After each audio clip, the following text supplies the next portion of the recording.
టాలీవుడ్ లో cinema titles ఎంపిక ఎప్పుడు ఆసక్తికరంగానే ఉంటుంది. ముఖ్యంగా పాత హిట్ సినిమాల పేర్లు మళ్ళీ వాడడం ఇప్పుడు ఒక ట్రెండ్ అయింది. నారీ నారీ నడుమ మురారి అనే క్లాసిక్ టైటిల్ ఇప్పుడు మళ్ళీ వార్తలోకి వచ్చింది. ఒకే టైటిల్ తో మూడు తరాల హీరోల సినిమా చేయడం ఆసక్తిని పెంచుతోంది. ఇక ఈ టైటిల్ మొదటిగా హీరో నందమూరి బాలకృష్ణ 1990లో వచ్చిన సినిమాలో ఉపయోగించారు. దర్శకుడు కోదండరామిరెడ్డి తెరకెక్కించిన ఈ సినిమా అప్పట్లో పెద్ద హిట్ అయింది. ఇద్దరు హీరోయిన్ల మధ్య ఇరుక్కుపోయే హీరో పాత్రలో బాలకృష్ణ కామెడీ ప్రేక్షకులను బాగా అలరించింది.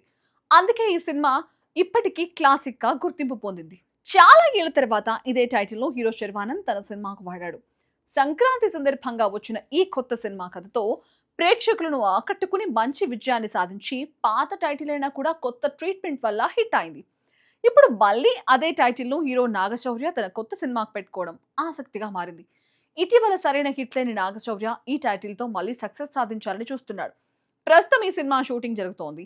ఈ ఏడాదిలోనే రిలీజ్ అయ్యే అవకాశం కూడా ఉంది. మొత్తానికి ఒకే టైటిల్ 3 సార్లు వాడడం చాలా అరుదు. కథలు వేర్వేరైనా కూడా టైటిల్ మాత్రం సెంటిమెంట్ గా మారింది.